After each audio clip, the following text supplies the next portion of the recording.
After months of searching, I finally found and bought my dream camper. But let's start from the beginning.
I should have taken my coffee failure as a sign of things to come, because this is where everything started to go wrong.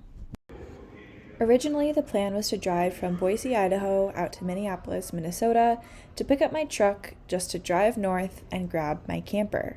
I was going to go with one of my best friends, Hannah, from college, and we were going to make a road trip out of it with the 2 dogs. But unfortunately, we only made it about 300 miles from Boise before the truck broke down. This left me with 2 options. I could either give up and go home, or I could persevere and try to find a way.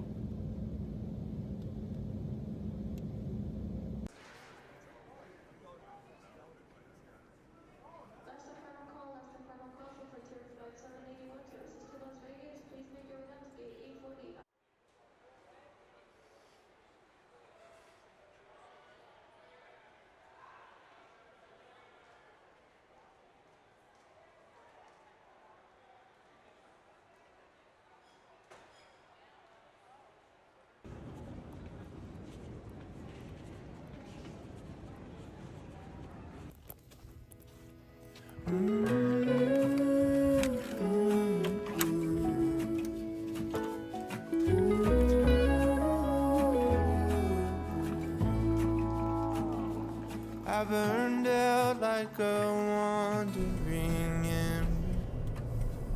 I shone bright, then my journey was over. What I sought when I ran was back where I began.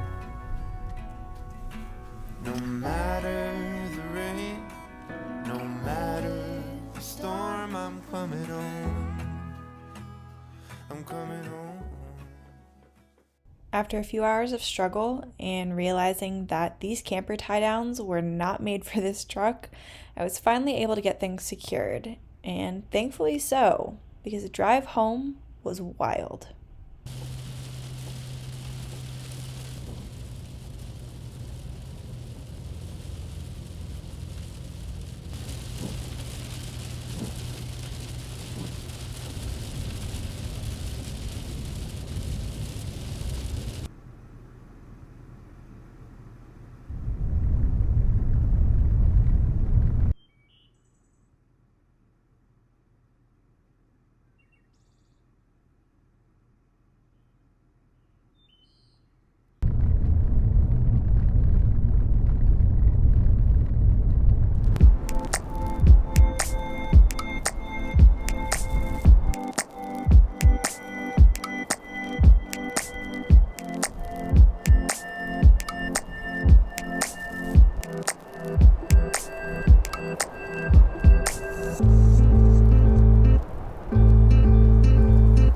that was quite the adventure, and I'm sure a lot of you are wondering, all of that for what? For this outdated, super crusty, if I'm being honest, pretty musty, it doesn't smell great in here right now, old 90s camper. If you guys have been around for a while, you know that I started out in a van, the cookie cutter white Ford Transit Sprinter style van that I feel like everybody has right now. I wanted to get out in the world, I wanted to explore, see new places, make new friends, and get a dog, which I eventually did. And while it was great for those things for a while, it wasn't great long term for me because the overhead, the cost of that van, keeping it up, building it out, was super high.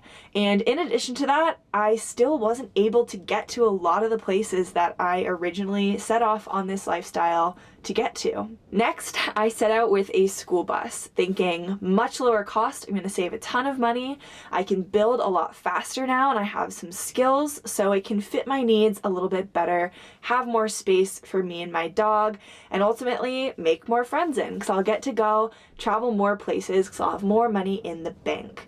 And that solved that problem for the most part until I started breaking down weekly. I'm sure you guys are tired of that trope by now, but if you're new here, basically I put over double into that bus what I originally spent on it just in mechanics alone in less than 3 months. And so ultimately I decided it was not going to be a good fit for me either. And not only was it a money pit, but I also was super limited with where I could go. Because if you've ever seen a school bus before, they're pretty low to the ground, they definitely don't have 4-wheel drive or all-wheel drive, and they're massive.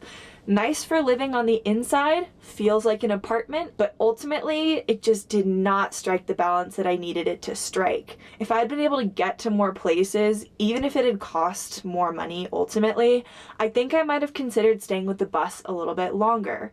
But not being able to go where I wanted and spending way more money than I ever anticipated severely limited where we could travel to and resulted in strike 2. I can't speak yet as to how this rig will work out for me and Terra because I'm actually booking it across the US right now, trying to get back to her so I can start rebuilding this and make it into our home. But I think that the truck camper life is going to fit us a lot better because we will be able to get out into remote places, kind of like where I am right now, that we would not have gotten to in the bus or the van. Right now, I'm sitting at about $25,000, and that's between the truck and the camper. I got a really good deal on the truck, which is why I flew out to Minnesota and didn't buy one on the West Coast, that I think is going to last a long time. It's an '06 Toyota Tundra with 104,000 miles on it and a great track record for being reliable. That said, as soon as I get back out west, there are some things that I'm going to do preventatively to make sure that we don't end up in the same cycle that we got caught in with the bus. And in addition to that, I'm going to be modifying the truck a little bit to get us to even more places. Think leveling kit and bigger tires, some airbags in the back, and some upgraded suspension that I'm really excited about. Now, obviously, the other half of our rig is the camper. This camper is a 96, I believe, but these campers were only made in 95 and 96 in British Columbia, Canada. It is a fiberglass clamshell camper that is known for being a tank. These things never have issues with leaking, they have extremely robust fiberglass walls, and they forego the wood on the inside, which most campers have, to eliminate most chances of rot or mold. Now, that said, I really bought this for the shell. There are some components like this isotherm fridge that I would love to keep in here, but for the most part, everything else is coming out. And that's because, one, I want to customize it to Terra and my needs. Like this kind of funky L-shaped couch that I'm on really cuts off the interior space and limits what we can have. In addition to that, I love the amount of storage in here, but I think it could be set up in a way that doesn't close off the space so much and separate the front from the back. And finally, power. It's become my bread and butter, I feel like, with my rigs at this point, and it will be no different in this rig. I want to be fully off-grid capable. I want to be able to go to the mountains, the snow, and not worry about running out of power, running out of fuel, and having to turn back around. And so that said, I'll be putting in larger water tanks, I'll be putting in more power, more solar, and an alternator charger off of the truck to make sure that even if there's no sun, we will still be able to run for days. All that said, I know showing is more important than telling, so before I get back on the road, let's take a quick tour around so I can show you the current state of the build and give us a starting point to look back on when things are done and much, much nicer, hopefully.